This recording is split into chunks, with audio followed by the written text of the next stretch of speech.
মহব্বতে আমরা সবাই দুরূদ শরীফ পড়ি। আল্লাহুম্মা সাল্লি আলা সাইয়্যিদিনা মাওলানা মুহাম্মাদ ওয়া আলা আলি সাইয়্যিদিনা মাওলানা মুহাম্মাদ। আল্লাহুম্মা সাল্লি আলা সাইয়্যিদিনা মাওলানা মুহাম্মাদ ওয়া আলা আলি সাইয়্যিদিনা মাওলানা জাহানের যেদিকে তাকাই দরদি আর তো কেহ নাই, তুমি যে উম্মতের হো মদদগার ইয়া রাসূলুল্লাহ। আল্লাহুম্মা সাল্লি আলা সাইয়্যিদিনা মাওলানা মুহাম্মাদ ওয়া আলা আলি সাইয়্যিদিনা মাওলানা কোদাল দিয়া ঘর বানাবে সেই ঘরেতে রাখিবে, থাকিবে না বিছানা আলো বাতাস না লাগবে, সেই কবরে দয়াল নবী একবার যদি আসে রে, জান্নাতের বাগান সেই ঘর হইবে। লা ইলাহা ইল্লাল্লাহ লা ইলাহা ইল্লাল্লাহ লা ইলাহা ইল্লাল্লাহ হাসবি রাব্বি জাল্লাল্লাহ মা ফি কলবি গায়রুল্লাহ হাসবি রাব্বি জাল্লাল্লাহ মা ফি কলবি গায়রুল্লাহ নূর মুহাম্মদ সাল্লাল্লাহ নূর মুহাম্মদ সাল্লাল্লাহ লা ইলাহা ইল্লাল্লাহ লা ইলাহা ইল্লাল্লাহ লা ইলাহা ইল্লাল্লাহ মুহাম্মাদুর রাসূলুল্লাহ সাল্লাল্লাহু আলাইহি ওয়াসাল্লাম। আল্লাহ আল্লাহ আল্লাহ আল্লাহ আল্লাহ আল্লাহ আল্লাহ আল্লাহ আল্লাহ আল্লাহ আল্লাহ আল্লাহ তোমার মতন দরদি কেউ নাই ওগো এলাহি, তোমার মতন দরদি কেউ নাই। আল্লাহ আল্লাহ আল্লাহ তোমার মতন দরদি কেউ নাই ওগো এলাহি, তোমার মতন দরদি কেউ নাই। আল্লাহ আল্লাহ ওগো এলাহি মাতা পিতার মন বলে মাতৃ গর্বে পাঠাইলে যারা ইউতে দিয়া ছিলেন ঠাই মাতা পিতা টর পাইল না তোমার রইয়া জব ঘটনা আলি মলগা এবে আল্লাহ সহায় ও গো এলাহি তোমার মতন দরদি কেউ নাই আল্লাহ আল্লাহ তোমার মতন দরদি কেউ নাই ও গো এলাহি তোমার মতন দরদি কেউ নাই আল্লাহ আল্লাহ কোন নাম লইয়া ডাকব তোমারে আল্লাহ আল্লাহ আল্লাহ কোন নাম লইয়া ডাকলে তোমায় কোন নাম লইয়া কোন নাম লইয়া ডাকলে তোমায় মাফ করিবাই আমরা রে কোন নাম লইয়া ডাকব তোমারে আল্লাহ আল্লাহ আল্লাহ রহিম বললে দয়া করো রহমান বললে মায়া করো গো গফর বললে ক্ষমা করো গফর বললে ক্ষমা করো তোমার দয়ার সীমা নাই কোন লইয়া দেব তোমার আল্লাহ আল্লাহ আল্লাহ আল্লাহ আল্লাহ লা ইলাহা ইল্লাল্লাহু মুহাম্মাদুর রাসূলুল্লাহ সাল্লাল্লাহু আলাইহি ওয়াসাল্লাম। মুআজ্জাজ মুহতারাম, আল্লাহ তাআলা কোরআন শরীফের মধ্যে খুব চমৎকার ভাষায় বলেছেন, আলা ইন্না আউলিয়াল্লাহি লা খাউফুন আলাইহিম ওয়ালা হুম ইয়াহজানুন। যারা আমার বন্ধু হয়ে গেছে, যারা আমার প্রিয় বান্দা হয়ে গেছে, তাদের দুনিয়া এবং আখিরাতে কোনো ভয় নাই। যেহেতু ওলি আল্লাহর দরবার, আমি ওলি আল্লাহর সম্পর্কে দু চারটা কথা বলে বিদায় নিব ইনশাআল্লাহ। সম্মানিত হাজিরিন, আল্লাহর ওলি কাদের বলে? আল্লাহর ওলি যারা হয়ে যায়, আমার আল্লাহ রাব্বুল আলামিন সুন্দর করে সুন্দর ভাষায় জানিয়ে দিলেন, উম্মত ও আমার বান্দা, যারা আমি আল্লাহর বন্ধু হয়ে যায়, তাদের দুনিয়ায় থাকতে যতটুকু ক্ষমতা থাকে, দুনিয়াতে থাকতে তাদের যতটুকু পাওয়ার থাকে, দুনিয়া থেকে বিদায় হওয়ার পর আমি আল্লাহ তাদের ক্ষমতা 70 গুণ বৃদ্ধি করে দেই। কালিয়া শরীফে একজন আল্লাহর ওলি হযরত আলাউদ্দিন সাবিরি, যখন হযরত আলাউদ্দিন সাবিরের বয়স 7 বছর, আলাউদ্দিন সাবিরের আম্মা জান হযরত সুফিয়া রাদিয়াল্লাহু তাআলা আনহু চিন্তা করলেন, ছেলের বয়স 7 বছর হয়ে গেছে, ছেলেকে তো এবার দ্বীনি শিক্ষায় শিক্ষিত করার দরকার। ছেলেকে নিয়ে গেলেন নিজের ভাইয়ের কাছে। ভাইয়ের নাম হলো হযরতে শেখ ফরিদ রাহমাতুল্লাহ আলাইহি। ভাইয়ের কাছে যায় বলে, ভাই ও ভাই শেখ ফরিদ, তুমি তাকে দেখো, আমার সন্তান আলাউদ্দিনকে আমি নিয়ে আসলাম তোমার কাছে দ্বীনি শিক্ষার জন্য।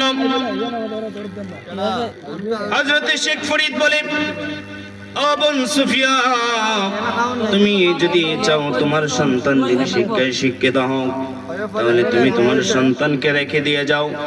আজ থেকে 1 যুগ 12 বছর পর তুমি তোমার সন্তানের খোঁজে আইসো। হযরত সুফিয়া সন্তানকে রেখে চলে গেলেন বাড়িতে। অপেক্ষার প্রহর গণে কবে 12 বছর হবে। এইদিকে আল্লাহর ওলি হযরত শেখ ফরিদ রাহমাতুল্লাহ আলাইহি, উনি হযরত আলাউদ্দিনকে আমাকে বললেন, আলাউদ্দিন চলে যাব আমি আল্লাহর ডাকি, 12 বছরের জন্য আমি দেনে চলে যাব। আলাউদ্দিন রে,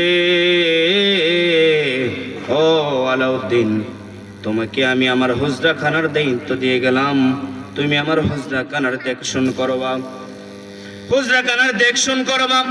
এই কথা বলে হযরত শেখ ফরিদ রাহমাতুল্লাহ আলাইহি চলে গেলেন জঙ্গলার মধ্যে। জঙ্গলার মধ্যে যাইয়া উনি ধ্যানের মধ্যে বৈশা গেছে। এইদিকে হযরত আলাউদ্দিন সাবিরি চিন্তা করলেন, মুর্শিদের কাছে বায়াত গ্রহণ করলাম, মুর্শিদের কাছে তিনি শিক্ষায় শিক্ষিত হওয়ার জন্য আসলাম। মুর্শিদ 12 বছরের জন্য দেনে চলে গেল। মুর্শিদ আমাকে ওনার হুজরা খানা, ওনার খানার দায়িত্ব আমাকে দিয়ে গেল, কিন্তু মুর্শিদ তো আমাকে খাবারের কোনো অনুমতি দেয় নাই। মুর্শিদ আমাকে খাবারের কোনো অনুমতি দেয় নাই। মুর্শিদ বলেছে মুর্শিদের যেন হুজরা খানার দেখাশোনা আমি করি। হযরত আলাউদ্দিন সাবিরি উনি হুজরা খানার দেখাশোনা করতেছে।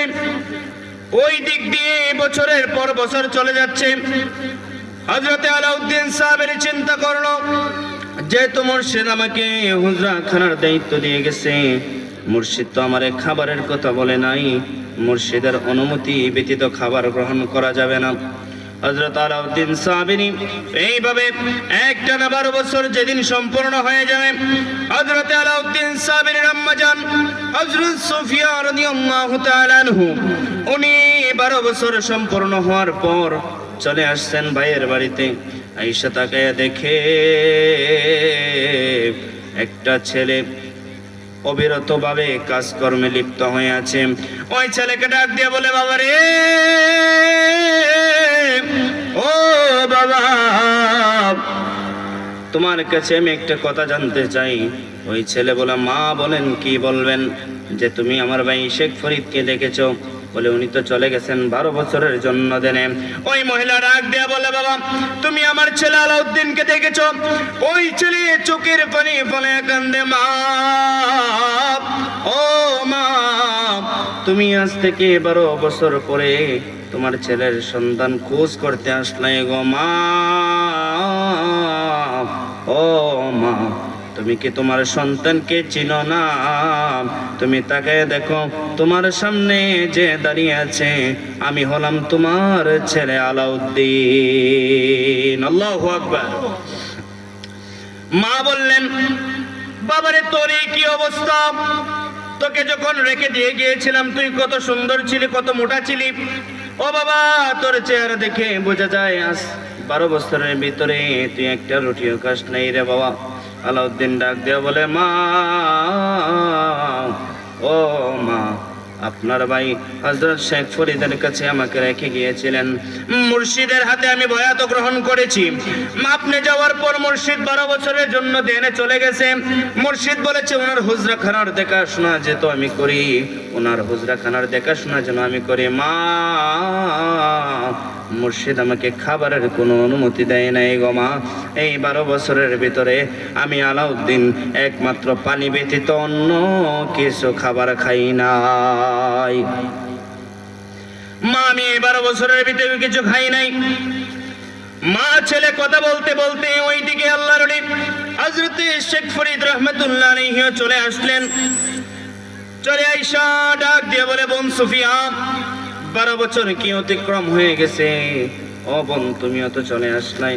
সুফিয়া ডাক দিয়া বলে, ও শেখ ফরিদ, ও শেখ ফরিদ, তোমার কাছে আমার সন্তানকে রেখে গিয়েছিলাম, আমার সন্তানকে যেন তুমি তিনি শিক্ষায় শিক্ষিত করতে পারো, যেন তোমার মতো একজন আল্লাহর ওলি বানাতে পারো।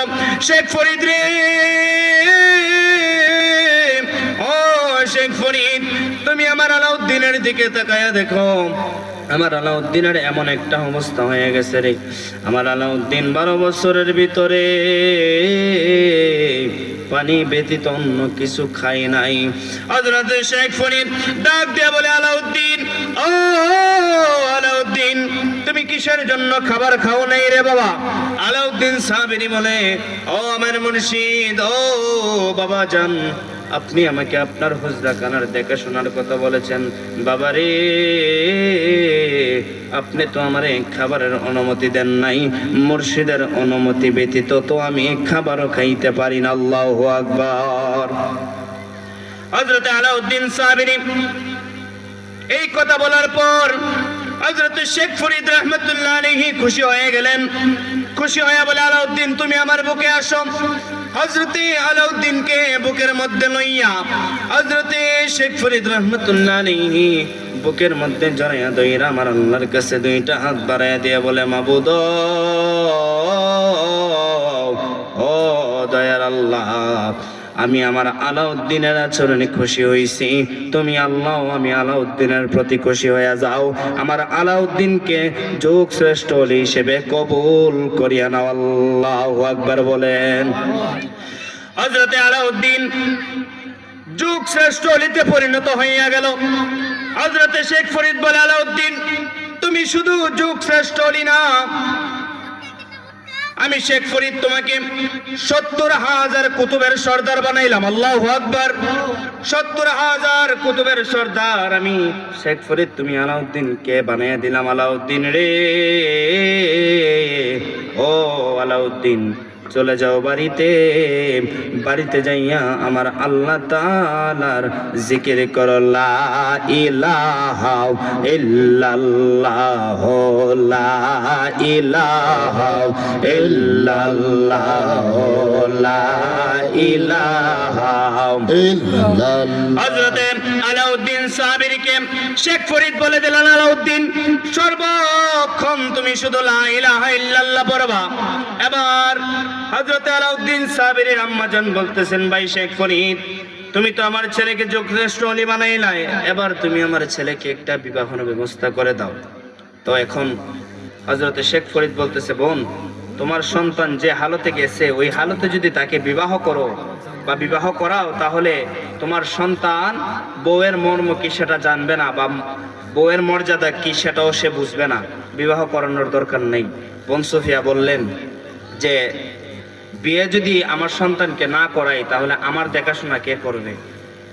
অনেক জোরাজোরির পর হযরত শেখ ফরিদ একজন কন্যা দেখে হযরত আলাউদ্দিনের বিবাহ করিয়ে দিলেন। মা, সন্তান এবং বউ তিনজন মিলে বাড়ির দিকে রওনা হয়ে গেলেন। রাত্রে বাসর ঘর, মা বাসর ঘর সাজিয়ে দিলেন। সন্তান এবং সন্তানের বউ দুইজনকে ঘরের মধ্যে দিয়ে মা চলে গেলেন। মাগরিবের আজান হয়ে গেল। হযরত আলাউদ্দিন সাবিরী মাগরিবের নামাজ পড়ে উনি তাসবিহ তালিম পড়তেছে। তাসবিহ তালিম পড়তে পড়তে এশারের রক্ত হয়ে গেছে।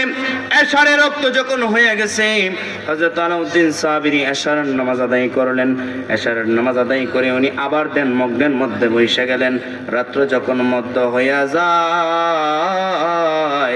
বিবি চিন্তা করলেন, কিরে মাগরিবের নামাজ পড়ে লোক দেনে বসছিল, এখন এশারে রক্ত গিয়ে মধ্যরাত্র হয়ে গেছে, এখনো সে দেন মাঙ্গে না। ওই বউ চলে গেলেন, যাইয়ে দেখে আল্লাহর ওলি আলাউদ্দিন সাবিরী দেনের মধ্যে বসা রইছে। দেনের মধ্যে বসা অবস্থায় বউ যাইয়া যখন আলাউদ্দিন সাবিরীর হাতের মধ্যে ধাক্কা দিছে, আলাউদ্দিন সাবিরী রাগান্বিত চোখে তাকাইছে। তাকানোর পর বউকে জিজ্ঞেস করে, তুমি কে? তুমি কিসের জন্য আমার শরীরের মধ্যে ধাক্কা দিলাম? ওই মহিলা বলে, তুমি কি আমাকে চিনো না? আমি হইলাম তোমার মাসুক। যেই মাত্র আমি তোমার মাসুক বলছে, আল্লাহর ওলি আলাউদ্দিন সাবিরী একটা দমক মারছে। কিসের মাসুক? শেখ ফরিদ ব্যতীত আমার কোনো মাসুক নাই। যখন এই কথা বলছে, ওই মহিলা অর্থাৎ আলাউদ্দিন সাবিরীর বউ ওই দমকের সঙ্গে সঙ্গে লয় হইয়া গেছে। আল্লাহু আকবার। লয় হয়ে গেছে মানে মানুষকে আল্লাহ যে অঙ্গ প্রত্যঙ্গ দ্বারা বানাইছে, আলাউদ্দিন সাবিরী দমক দেওয়ার সাথে সাথে প্রত্যেকটা অঙ্গ বাতাসের সাথে মিশে গেছে। আল্লাহু আকবার। হযরতে আলাউদ্দিন সাবিরী দমক মারার পর যখন লয় হয়ে গেছে, তখন তিনি আবার দেনের মধ্যে বসে গেছে, সকাল হয়ে গেল। মা চিন্তা করলো সকাল হয়েছে, ছেলে এবং ছেলের বউকে কিছু নাস্তার ব্যবস্থা করি। মা যাইয়া দরজার মধ্যে ডাকে, আলাউদ্দিন রে, ও আলাউদ্দিন দরজা খোলো। আলাউদ্দিন সাবিরে দরজা খুইলা দেখে মা দাঁড়ায় রইছে। ডাক দিয়ে বলে, মা কিসের জন্য আসলায়? বাবারে, গতকাল তোমাকে আমি বিবাহ করাইলাম, সারা রাত্র গেল, এখন আমি আসলাম তোমরা স্বামী এবং স্ত্রীকে খাবার দেওয়ার জন্য। আলাউদ্দিন সাবিরি বলে, আম্মা আপনি কোথায় বউ পাইলেন? আমি তো এই ঘরের মধ্যে একা। মা ঘরের মধ্যে ঢুইকা দেখে ঘরের মধ্যে সন্তান আলাউদ্দিন সাবিরি শুধু একা। মা ডাক দিয়া বলে, আলাউদ্দিন রে, ঘরের মধ্যে নতুন বউ রাখলাম, বউ গেল কই? হযরতে আলাউদ্দিন সাবিরি বলে, মা যখন মধ্যরাত্র হয়ে গেল, যখন আমি দেনের মধ্যে ছিলাম গো মা, একজন মহিলা আইসা আমার হাতের মধ্যে ধাক্কা দিল। মহিলা জিজ্ঞেস করলাম তুমি কে? মহিলা বলল সে আমার মাসুক। যখন মাসুক বলছে মা, আমার শরীরের মধ্যে রাগ আইসে গেল, শেখ ফরিদ ব্যতীত তো আমার কোনো মাসুক নাই, এখন মাসুক আসছে কই থেকে? ও মা, আমি যখন দমক দিলাম, দমক দেওয়ার সঙ্গে সঙ্গে ওই মহিলাটা লয় হয়ে গেছে। আল্লাহু আকবার। ওই মহিলাটা লয় হয়ে গেছে গো মা। মা চিন্তা করলেন, ভাই বলছিল বিবাহ যেন না করেই, বিবাহ করানোর পর ওই মহিলার জীবনটা আমি ধ্বংস করে দিলাম। আল্লাহর ওলি আলাউদ্দিন সাবিরি এমনি ভাবে জীবন পার করতে শুরু করলেন। ওনার একজন খাদেম ছিলেন, খুব ঘনিষ্ঠ খাদেম। দরবার শরীফে দেখবেন খাদেম থাকে, খাদেমের মধ্যেও ঘনিষ্ঠ খাদেম থাকে। হযরতে আলাউদ্দিন সাবিরির একজন ঘনিষ্ঠ খাদেম হযরতে সালাউদ্দিন তুর্কি, যিনি হযরত আলাউদ্দিন সাবিরির ওজুর পানি, গোসলের পানি, খাবার এইগুলার ব্যবস্থা করত। হযরত আলাউদ্দিন সাবিরি একদিন ডাক দিয়ে বলতেছে, ও সালাউদ্দিন রে, সালাউদ্দিন রে, তুমি তো আমার খুব কাছের একজন মানুষ। সালাউদ্দিন, কালকে আগামীকাল যখন ফজরের রক্ত হয়ে যাবে, আমি আলাউদ্দিন সাবিরি দুনিয়া থেকে বিদায় হয়ে যাব। হযরত সালাউদ্দিন ডাক দিয়া বলে, বাবা আপনি দুনিয়া থেকে চলে গেলে আমি কিভাবে চলবো? হযরত আলাউদ্দিন সাবিরি বলে, ও সালাউদ্দিন, জন্মেতে মৃত্যু একদিন সবারই হবে। যেহেতু আমাদের রাসূল দুনিয়ার জমিনে 63 বছরের জিন্দেগি কাটিয়ে উনিও পর্দা করেছেন রে, আমাকেও চলে যেতে হবে। এই কথা শোনার পর সালাউদ্দিন তুর্কি ঘরের মধ্যে যাইয়া কান্দে আর বলে, এই মিনতি করি গো মুর্শিদ সাইরাম যাইও না, আমি তো জানি গো মুর্শিদ তুমি আপনা, সারিয়া সকলের আশা আমি করি মধু আজির ভরসা, মিটাও আমার প্রেম পিপাসা, নৈরাশ কইরো না, আমি তো জানি গো মুর্শিদ তুমি আপনা। হযরত আলাউদ্দিন সাবিরি সালাউদ্দিন তুর্কিকে বলে দিলেন, সালাউদ্দিন রে, যখন আমি দুনিয়া থেকে ইন্তেকাল করব, তোমরা আমাকে জানাজার নামাজ পড়ানোর জন্য মাঠে নিয়ে যাইবা। ও সালাউদ্দিন, তোমাকে আমি নিষেধ করে দিয়ে যাই, তোমরা জানাজার নামাজ পড়ার জন্য কাতারবদ্ধ হইবাই, কিন্তু তোমরা কেউ ইমাম সাজবা না, কারণ জংলা থেকে একজন লোক আসবে, ওই লোক আমার জানাজার নামাজ পড়াইয়া দিয়ে আবার চলে যাবে। সালাউদ্দিন রে, তুমি আমার খাদেম, তোমার কাছে আমি এই কথাটা রেখে গেলাম। ওই লোক আমার জানাজা পড়ে আবার চলে যাবে, ওই লোকের পরিচয় তোমরা জানতে চাইও না, ওই লোকের সঙ্গে কোনো কথা তোমরা বলবে না। ওই লোক আসবে, জানাজার নামাজ পড়াবে, জানাজার নামাজের পর ওই লোক আবার ওনার গন্তব্যে চলে যাবে, তোমরা আমাকে দাফন করে দিবা। এই কথা বলে হযরত আলাউদ্দিন সাবিরি ঘরের দরজা বন্ধ করলেন। রাত্র অতিবাহিত হয়ে গেল, ফজরের রক্ত হলো। হযরত সালাউদ্দিন তুর্কি চিন্তা করলো ফজরের রক্ত হয়েছে, মুর্শিদের সাথে মোলাকাত করা দরকার। হযরত সালাউদ্দিন তুর্কি ঘরের মধ্যে যাইয়া যখন একটা দুইটা তিনটা টোকা দিছে, ঘরের দরজা কেউ খুলে না। সালাউদ্দিনের আর বুঝতে বাকি নাই, মুর্শিদ যে সিগন্যাল দিছিল, মুর্শিদ আগামীকাল চলে যাবে। মুর্শিদের কথা রেখেছে, মুর্শিদ এই দুনিয়া থেকে পর্দা হয়ে গেছে।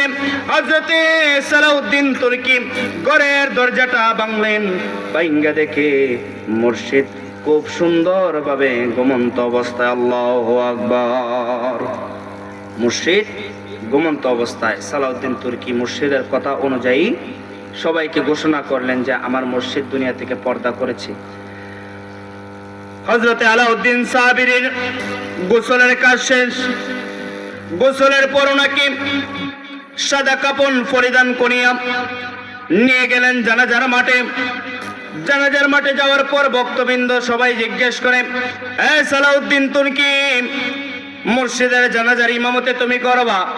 সালাউদ্দিন তুর্কি বলে, না, মুর্শিদের জানাজার ইমাম আমি হব না। মুর্শিদ বলেছে জংলা থেকে একজন লোক আসবে, ওই লোক এসে মুর্শিদের জানাজা করবে। মুর্শিদের আদেশ অনুযায়ী ওই লোক মুর্শিদের জানাজা করবে। সবাই কাতারবদ্ধ হইয়া দাঁড়ায় গেল।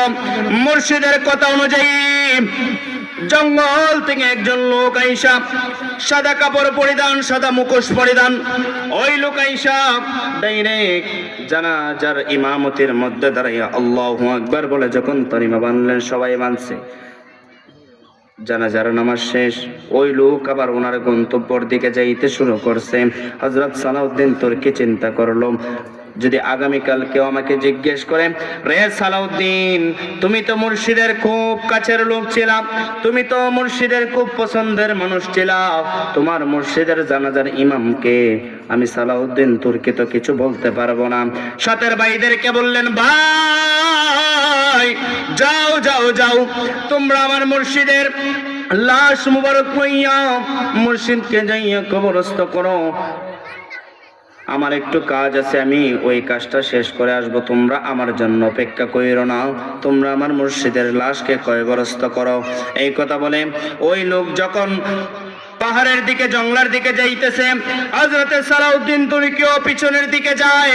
পিছনের দিকে যাইতে যাইতে মধ্য জঙ্গলের মধ্যে যাইয়া সালাউদ্দিন তুর্কি ডাক দিয়ে বলে, বাবা রে, ও বাবা, আপনি একটু দাঁড়ান। ওই লোক দাঁড়াইছে, ডাক দিয়া বলে, সালাউদ্দিন কিসের জন্য আমারে দান করাইলাই? ওই লোক যখন এই কথা বলছে, সালাউদ্দিন তুর্কি বলে, বাবা রে, ও বাবা, আপনি আমার মুর্শিদের জানাজার ইমাম হইলেন। কালকে যদি আমি সালাউদ্দিন তুর্কিকে কেউ জিজ্ঞেস করে, ও সালাউদ্দিন, তোমার মুর্শিদের জানাজার ইমাম কে ছিল? আমি বলতে পারবো না রে বাবা। ও বাবা, আপনার পরিচয়টা দিয়ে যান। ওই লোক তখন বলল, রে সালাউদ্দিন, তোমাকে কি তোমার মুর্শিদ নিষেধ করে যাই নাই? তোমাকে কি তোমার মুর্শিদ বলে যাই নাই তুমি যেন আমার পরিচয় না জানতে চাও? তোমাকে কি তোমার মুর্শিদ বলে যায় নাই তুমি যেন আমার সঙ্গে কথা না বলো? ওই লোক হযরত সালাউদ্দিন তুর্কি ডাক দিয়া বলে, বাবা রে, মুর্শিদ আমার না করছে ঠিকই, কিন্তু যে মুর্শিদের প্রেমে নিজের জীবনটারে বিলাইয়া দিলাম, যে মুর্শিদের প্রেমে এত পাগল, যে মুর্শিদের কারণে জীবনে সংসার করি নাই, বিবাহ করি নাই রে বাবা, ওই মুর্শিদের শেষ বিদায়ের কালে মুর্শিদের জানাজা কে করছে আমি যদি না জানি রে, তাহলে আমি সালাউদ্দিন তুর্কির অন্তরে শান্তি লাগবে না। হযরত সালাউদ্দিন তুর্কি যখন জোরাজোরি করলো, ওই লোক ডাক দিয়া বলে, সালাউদ্দিন, তোমার কাছে তোমার সঙ্গে আমি দেখা দিতে পারি, তবে একটা শর্তে। হযরত সালাউদ্দিন তুর্কি বলে, কি শর্ত? যে তোমাকে যে আমি দেখা দিয়েছি, সাক্ষাৎ দিয়েছি, তুমি এই কথা কাউকে বলতে পারবা না।